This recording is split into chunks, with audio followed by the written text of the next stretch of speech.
Tom Hargrove had lived in Cedar Ridge, Wyoming his entire life. The town sat at the base of the Rockies, where wind wasn't just weather. It was a neighbor you learned to respect or paid the price for ignoring. His modest cabin stood on Maple Street, a humble structure with a roof that barely cleared 8 feet at its peak. It was low, practical, and built by his grandfather in 1967 with one philosophy: keep it close to the ground, and the wind can't rip it away. But practicality doesn't win popularity contests. Every spring when the wealthy newcomers arrived from California and Colorado, they built their dream homes with vaulted ceilings, tall A-frame roofs, and panoramic windows that seemed to touch the sky. They wanted views. They wanted grandeur. And when they looked at Tom's cabin with its squat roofline and weathered siding, they saw failure. Marcus Chun was the worst of them. He'd moved to Cedar Ridge 2 years ago after selling his tech startup for millions and immediately began constructing what locals called the Glass Palace. A 3-story architectural marvel with floor-to-ceiling windows and a roof that peaked at nearly 30 feet. It was stunning. It was bold. And Marcus made sure everyone knew it cost more than most people in Cedar Ridge would earn in a lifetime. Tom first met Marcus at Green's hardware store on a Tuesday morning in March. Tom was buying roofing nails to patch a small section near his chimney when Marcus walked in wearing designer hiking boots that had clearly never touched dirt. "You're the guy with the dwarf house on Maple, right?" Marcus said, not even introducing himself first. Tom looked up from the nail bin. "That's my home, yes." Marcus laughed, a sharp sound that made the store clerk glance over nervously. "Man, I don't know how you sleep under that thing. Looks like it's already halfway underground. My architect says low roofs are a sign of poverty mindset. You gotta think big to live big." Tom's jaw tightened, but he simply nodded. "Different priorities, I suppose." "You suppose?" Marcus leaned against the counter, his grin widening. "Listen, if you ever want tips on upgrading, I'm happy to share my contractor's info. He could probably double your property value with a real roof. You know, one that doesn't look like a shed." The clerk, old Jimmy Green, shot Tom a sympathetic look. Tom paid for his nails in silence and left. But that wasn't the end of it. Over the next few months, the mockery became a pattern. At the town meetings held in the community center, Marcus would crack jokes about Tom's little hobbit hole while showing off blueprints for his heated driveway and infinity pool. At the 4th of July barbecue, Marcus's wife Claire made a comment loud enough for half the party to hear. "Can you imagine living somewhere you have to duck to get through doorways? I'd feel claustrophobic." Tom's daughter, 16-year-old Emma, came home from school one afternoon with red eyes. Some kids had been talking. They'd heard their parents, Marcus's friends, calling their home the poor man's bunker. "Dad, why don't we just build higher like everyone else?" Emma asked, sitting at the kitchen table. "I'm tired of people laughing at us." Tom sat across from her, his calloused hands wrapped around a coffee mug. "Because your great-grandfather knew what he was doing, sweetheart. This house has stood for over 50 years through every storm Wyoming could throw at it. That means something. But nobody cares about that. They just see ugly." "Let them see what they want," Tom said quietly. "We know the truth." Still, the words hurt more than he let on. By late October, Cedar Ridge had become a town divided. There were the originals, families like the Hargroves, the Martins, the O'Briens, who lived in practical, low-profile homes built to withstand the brutal mountain winters.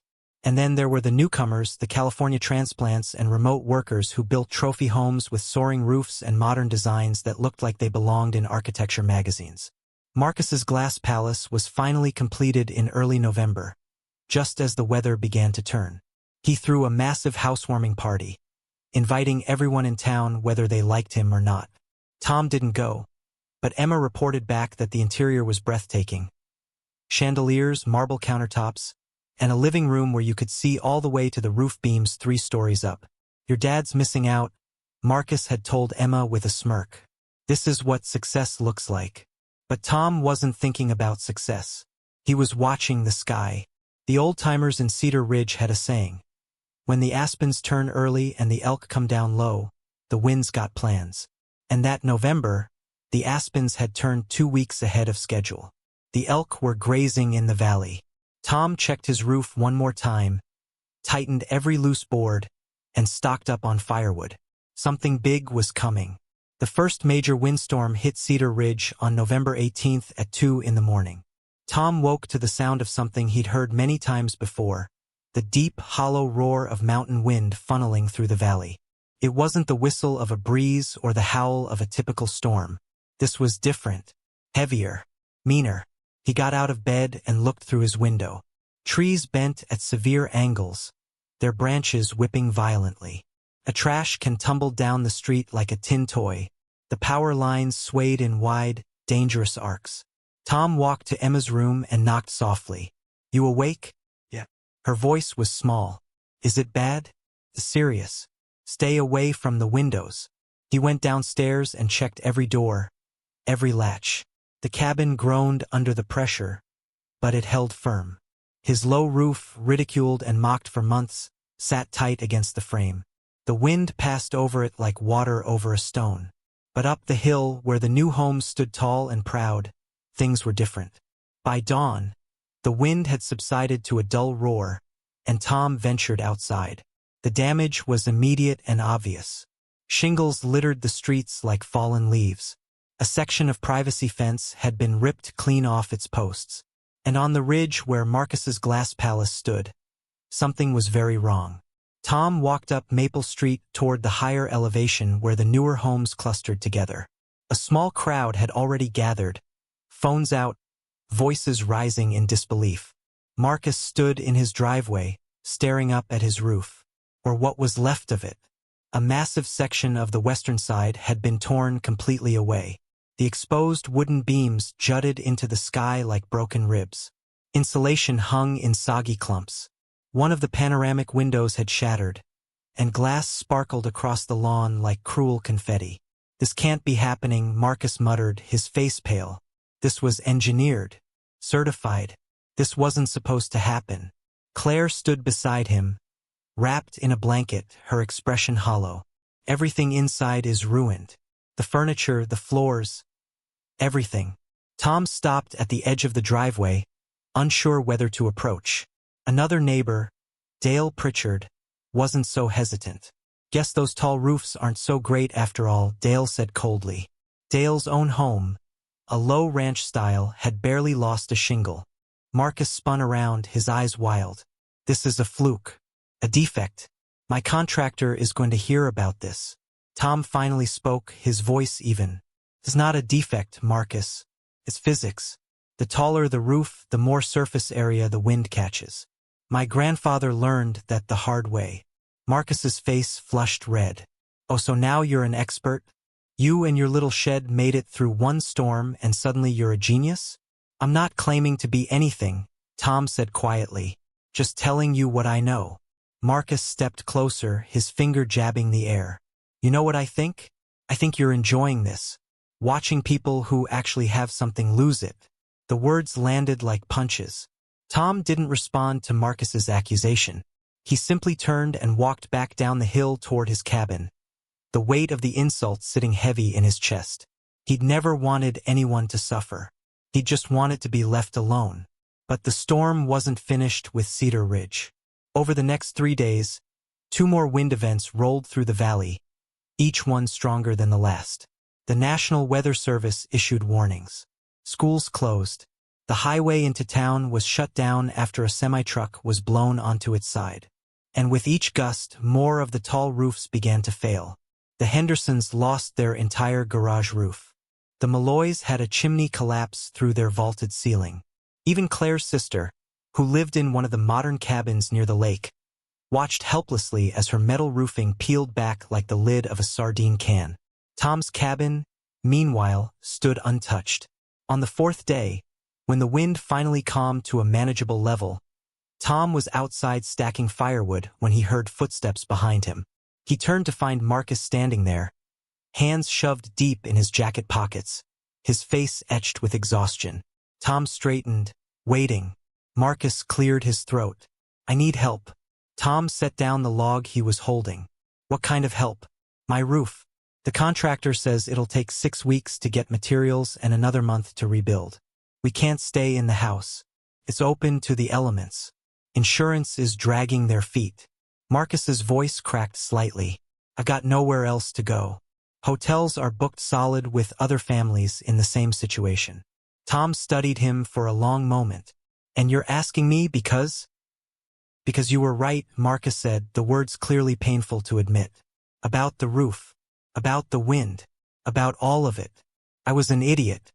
I mocked you, and I'm sorry." The apology hung in the cold air between them.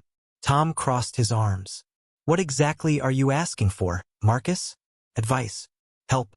I don't know." Marcus gestured helplessly toward the wreckage up the hill. "I built something beautiful and it fell apart. You built something humble and it's still standing. I need to understand why." Tom was quiet for a moment, then nodded toward his cabin. "Come inside. Let's talk." They sat at Tom's small kitchen table, and for the first time Marcus listened.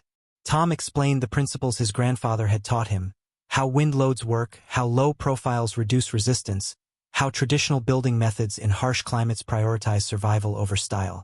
If you're rooting for people who choose substance over show, take a moment and subscribe to the channel. Because what happens next proves that real strength isn't about how high you build, it's about how well you stand when the storm comes. Marcus took notes on his phone, asked questions, and for the first time since moving to Cedar Ridge, treated Tom like someone worth learning from. Word spread quickly through Cedar Ridge.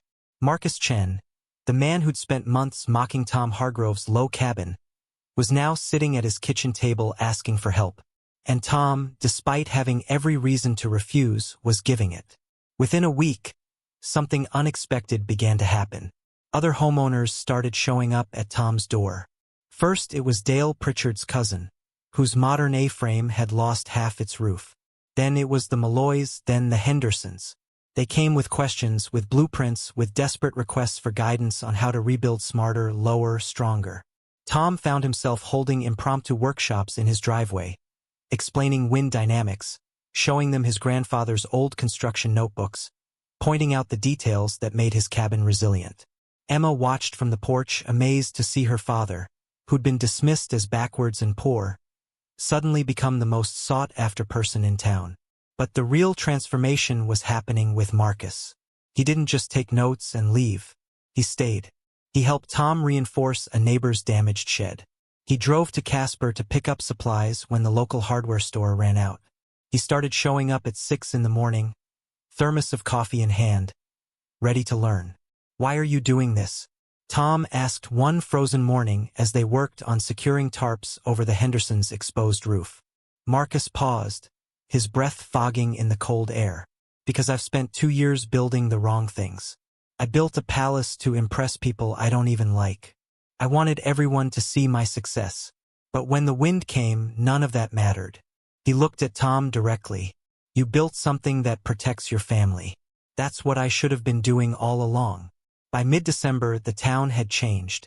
The division between old-timers and newcomers had softened. People who'd never spoken before were now working together, sharing resources, rebuilding with humility and practicality instead of pride. Then came the moment that shifted everything. The town council called an emergency meeting to discuss new building codes. Marcus stood up in front of everyone, the same people he'd once lectured about property values and modern design, and made a proposal. "I move that we adopt Tom Hargrove's grandfather's building principles as the standard for new construction in Cedar Ridge. Low profiles, reinforced anchoring, wind-resistant design. We've learned the hard way that tall and beautiful doesn't mean strong." He turned toward Tom, who sat in the back row. "And I think Tom should be consulted on every new build going forward." The room went silent. Then, slowly, someone started clapping. Then another. Within seconds, the entire room was applauding. Tom stood, his face flushed, and nodded quietly. He'd never wanted recognition, but seeing his family's knowledge valued, seeing his daughter smile with pride, that meant everything. The vote passed unanimously. Cedar Ridge would rebuild. But this time they'd build it right. Spring arrived in Cedar Ridge with a gentleness that felt like forgiveness. The snow melted from the valley, revealing streets lined with homes in various stages of reconstruction. But these weren't the trophy houses of before. These were practical, solid structures built low to the ground with reinforced frames and materials chosen for endurance rather than appearance. Tom spent most of March and April consulting on rebuilds throughout town. What started as informal advice had become something more official. The town council had hired him as the municipal building advisor, a position created specifically for him.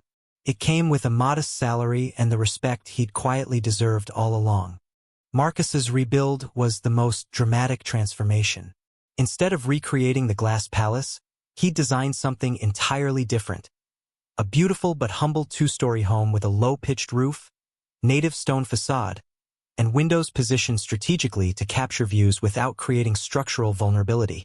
He'd worked alongside Tom every step of the way, learning to frame walls, install anchors, and understand the relationship between design and survival. The day Marcus's new roof went on, he invited Tom and Emma to see it. "It's not what I imagined 2 years ago," Marcus admitted as they stood in the driveway. "But it's better.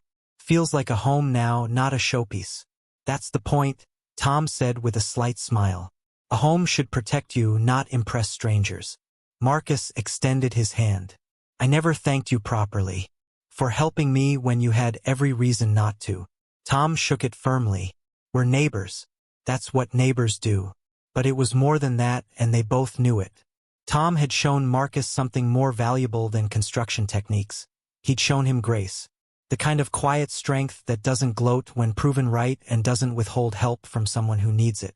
By late May, the last of the major rebuilds were complete. Cedar Ridge looked different now. The skyline had lowered. The architectural ambition had been replaced with something more honest. And somehow, the town felt more cohesive, more connected than it had in years. Emma graduated high school that June with honors. At the ceremony, several of her classmates, kids whose families had mocked the Hargrove cabin just months earlier, came up to Tom afterward. "My dad says your house is the smartest one in town now," one boy said earnestly. Tom chuckled. "It's the same house it's always been. People just see it differently." That summer, Tom added a small workshop behind his cabin where he could meet with residents and teach basic, wind-resistant construction techniques. Marcus volunteered to help run weekend workshops for new homeowners. What had started as mockery and division had transformed into collaboration and community. The wind would come again, Tom knew that. Wyoming didn't change its nature.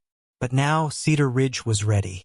Not with tall roofs and grand statements, but with solid foundations and the kind of wisdom that gets passed down through generations. Tom's grandfather would have been proud.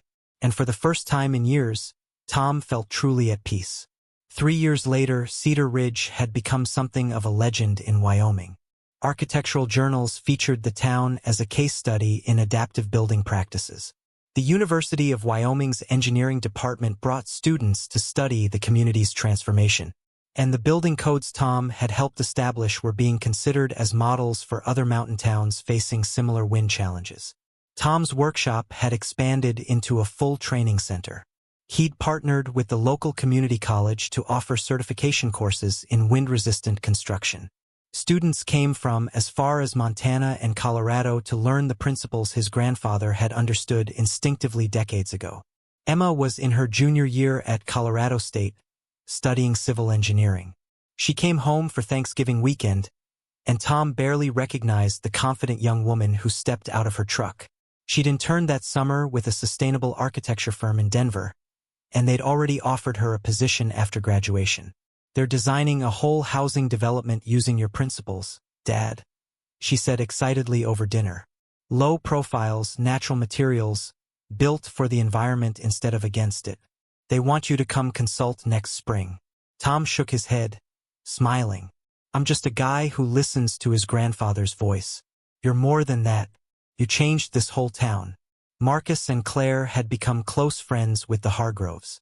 Their kids played together. They had dinner every Sunday. Marcus had even started a nonprofit that helped low-income families rebuild after storm damage, using volunteer labor and Tom's design principles to create affordable, resilient housing. The Glass Palace was a distant memory now, something Marcus occasionally joked about with genuine humility. "I built a monument to my ego," he'd say, "and the wind knocked some sense into me." On a cold December morning, Tom stood on his porch with a cup of coffee, watching the sunrise paint the Rockies gold and pink. His cabin, the same humble structure that had been mocked and ridiculed, stood exactly as it always had. Solid, quiet, unshaken. A light snow began to fall, and Tom noticed something that made him smile. Up and down Maple Street, the rooflines were uniform now. Low, practical, built to last. The town had learned what his grandfather knew. True strength doesn't announce itself. It simply endures. His phone buzzed with a text from Marcus. Workshop still on for Saturday? Bringing my nephew. Wants to learn the trade. Tom typed back, absolutely. See you at 8. He took another sip of coffee and breathed in the clean mountain air. Life had a funny way of teaching lessons. Sometimes you had to weather the storm to understand why the foundation matters more than the facade. And Cedar Ridge had learned that lesson well. Thank you so much for watching this story all the way to the end. If it moved you or made you think differently about strength, humility, and what really matters, please hit that like button and leave a comment below. Subscribe to the channel so you don't miss the next story, and let me know what kind of tale you'd like to hear next. Your support means everything. Until next time, stay strong and stay grounded.